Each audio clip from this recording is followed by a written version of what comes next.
Before we jump into today's show, if you enjoy the episode, okay, you're a couple minutes in and you're like, all right, this is pretty entertaining and informative, then I invite you to go ahead and share this video, all right? Text it to a friend, send it to your parents, send it to your boyfriend, your girlfriend, share it on Facebook, Twitter, whatever you use. Just hit that share icon. It's right below me right there. Boom, share, and let's get those views up as we dive into a fun episode today. We're looking at 5 players who have had big standout off seasons so far for the Broncos.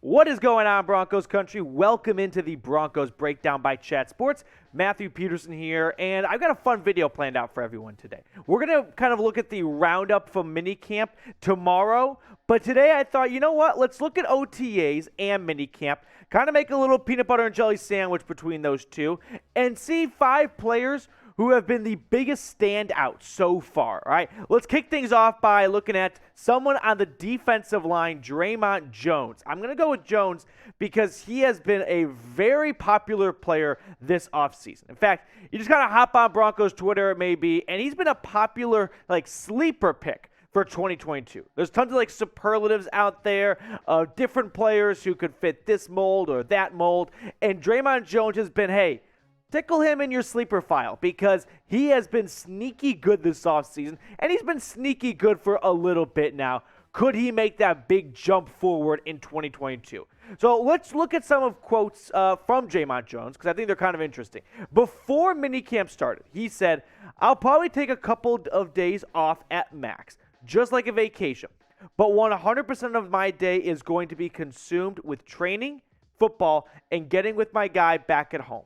I have a job to do, and I'm going to prepare to the best of my ability. I'm not going to be slacking on the offseason about this." So you love to see that, right? You can file that under things you love to see.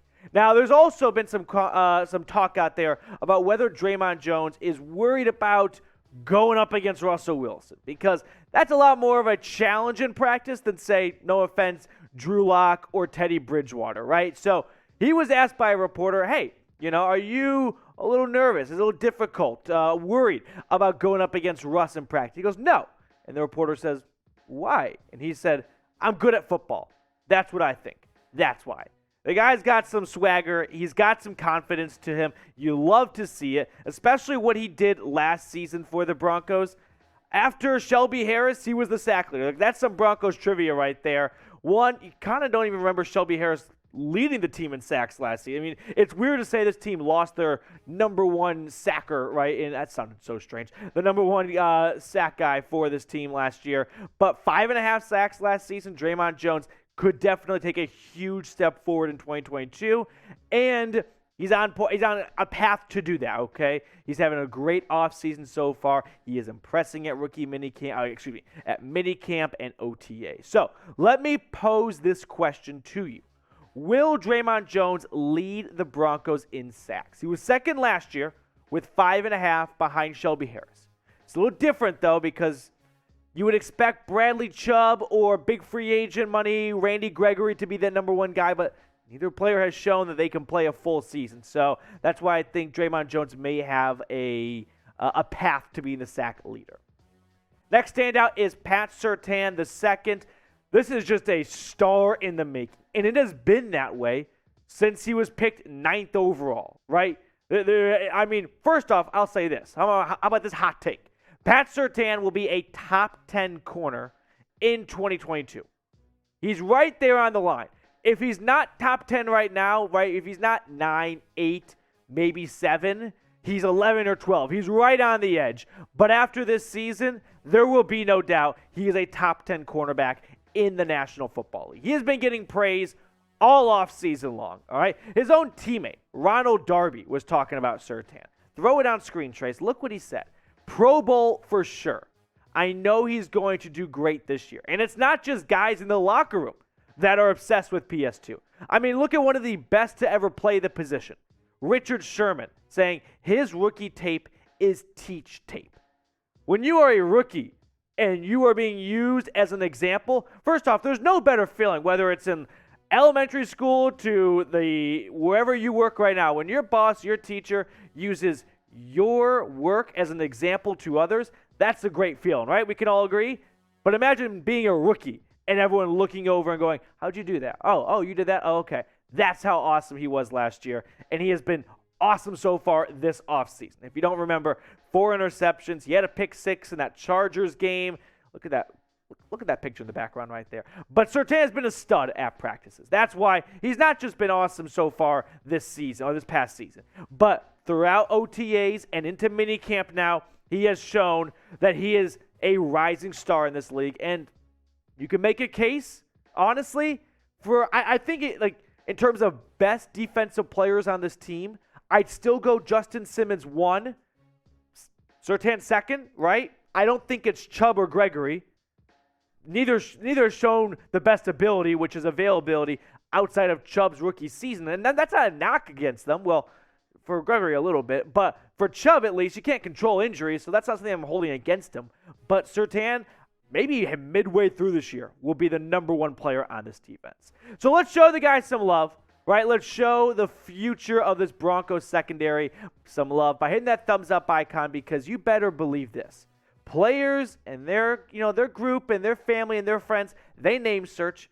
They see what the team is saying about them. So let's show the guys some love by hitting that thumbs up icon. We're going to keep it in the secondary for my third biggest standout. What about Michael Ojemudia? A player who kind of got lost in the mix last season after getting hurt in the preseason. Now he's getting a lot of praise, including the guy to his left right there on screen, Pat Surtain. Here's what he said about Ojemudia. He's made plays throughout these OTAs. He's been balling. He's been showing that he is capable of making these big-time plays. He's been showing out these whole OTAs. So it's not just in OTAs. In fact, we can go to today's minicamp sesh. Zach Stevens, who covers the Broncos, does a good job of doing so, tweeting out Ronald Darby. It's yesterday, so first day of minicamp. Ronald Darby said Ojemudia has been making plays. You see, one day after another this offseason and impressing. And a bit of a downish day from what I read online about from day 2 of minicamp, but still, he has been awesome. And we saw that in his rookie season, okay? Back in 2020, when he played all 16 games, made 11 starts. I kind of forgot he had 4 forced fumbles. Last season, only played in 2 games, got hurt in the preseason, and then didn't return until late in the year. And I think it was just because Fangio didn't maybe like how he fit into this defense, and it was really a little crowded in that secondary room, right, between Surtain, Darby, Fuller, Callahan. I never really was able to completely understand why, but I'm expecting a bounce-back season in 2022. Get back to that CB3 type of level, right? Outside of Surtain at quarterback 1, Darby at 2, K'Wan Williams covering the slot. It's going to be Ojemudia who's the next corner up, or when they go out in nickel and dime package and there's 4 or 5 receivers on the field, it's going to be Ojemudia that steps in, kind of the first guy, the 6th man, we should say, of the secondary. Before we check out my other biggest standouts from this offseason, we've got a couple other Chat Sports NFL channels, including a Chiefs report that, granted, is older than Broncos Breakdown, so we'll kind of pardon that for them having a couple more subs, but let's catch up to them. If you hate the Chiefs, or if you just want free, daily Broncos YouTube content, hit the subscribe button. Let's catch up to the Chiefs report, because the 6-year run of them, 5-year, 6-year run of them winning the AFC West is going to end this season. The 11, 12-plus wins against the Broncos is going to end this season, and we're going to catch up to them in subs as well. Next biggest standout, now we get to the offensive side of things. I'm going to go with Lloyd Cushenberry, a player who's been under some heat, right? Under the heat lamp a little bit, going back to last season when he didn't really have a great year. But despite that, he's bounced back well this offseason. Nathaniel Hackett, his new head coach, said some very kind things about Cushenberry not long ago. His knowledge of the system, understanding of it, gets better every day. He's great. He's a guy that you can do downhill stuff with like they've done in the past with the inside zone, but he can run off the ball. That's something you want to take advantage of. So when you are a little bit on the hot seat and your new head coach is singing praises about you, and it's not just there. He's been acing tests all offseason long. I mean, I think Kush can feel the pressure of his job coming for him a little bit, right? you've got Belly, Quinn Miners, right behind you. He's taking someone's job in this offensive line.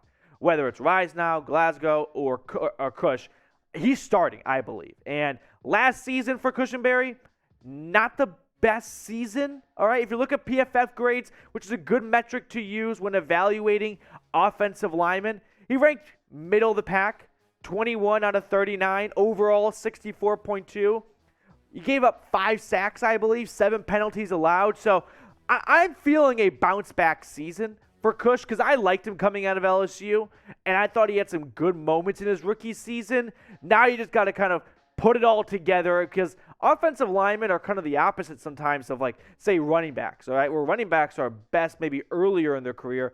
Linemen age like a fine wine, all right? Look at like Andrew Wentworth, all right? For the Rams last season, in year like 15, him and Brady were the only ones over the age of 40, and he got better as he got older. So I'm not going to panic too much on Cushenberry.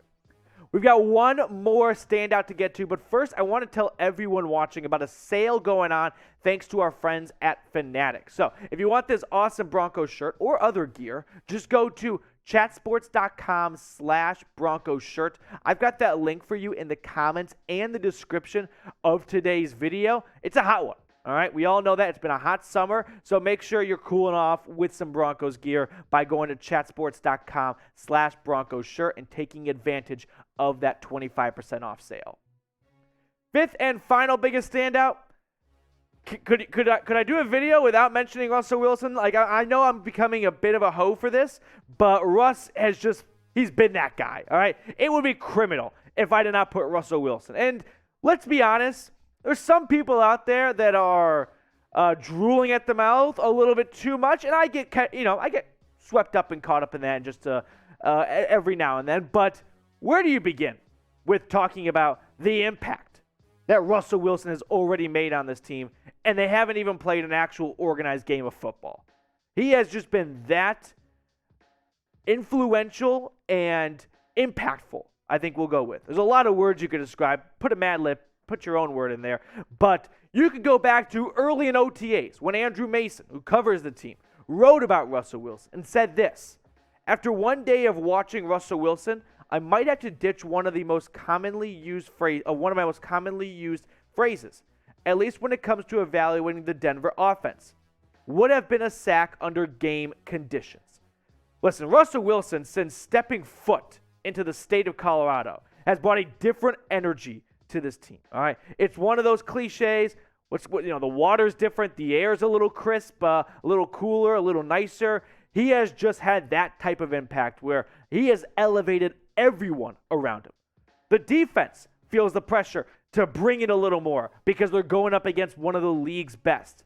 He is making everyone in the offense look better. He's extending plays. He is finding those tight passes. And honestly, even when he has a bad pass, it's honestly almost a compliment because he finally let the defense have a good play. The guy can do no wrong, it appears, so far this offseason. In fact, when you get praise from one of the greatest to ever play, like Peyton Manning, you're off to a pretty good start this offseason. Look what Peyton said on Russ a couple of weeks back. I think he's off to a fast start in talking to him. I do think it's an advantage for Russell to be coming in with a new coaching staff because everybody's learning and Russell is going to know this offense better than anybody. So he's going to be in the teaching mode as well. If you are a new player and you're catching up to everybody else in a leadership position, that can be difficult. So I think Russell's at a real advantage where they're learning Coach Hackett's offense together, figuring out what works and what doesn't work. And I think he's going to be great, obviously, for our young receivers. Like all Broncos fans, I'm excited to see him get to work this fall. Here's what I'll say about Russell Wilson and what he's doing so far. You know that expression sometimes you're in the honeymoon phase, the honeymoon period where like nothing can go wrong. You guys are all lovey-dovey. There's no fighting. Everything's on cloud 9. That's this on steroids, right? Where no matter what Russell Wilson does, it is praised. He makes a bad throw at practice. It's intercepted. All right? Russell Wilson pushing the defense, making them better.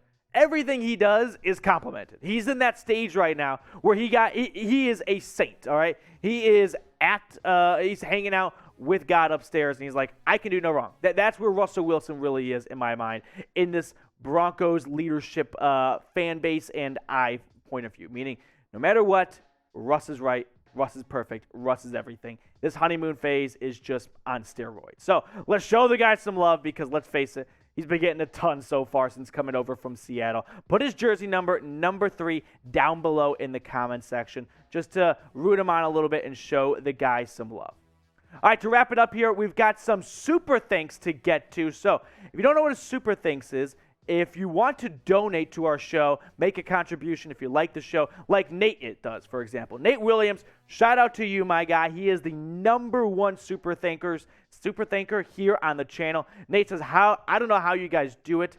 I got your update on the Broncos getting a new owner before ESPN sent out an update. It was like a 20 to 30-minute gap. It just shows why you guys are the best. You guys are always on it. Keep up the great work, fellas. Thank you so much, Nate. Always appreciate the kind words from you, and thank you for making a donation to my dog's toy fund. But Nate, not the only one who had a super thanks on today's show. Shane Wolf saying, thanks. You guys are very awesome. Remember, it's Denver's year. They look like they could be one to go all the way this year. Appreciate you, Shane. Thank you so much for the super thanks. Always appreciate the tips and the donations sent my way. That's going to do it for us on today's show. Make sure you subscribe if you are not already. That way you stay locked in for free Broncos news and rumors.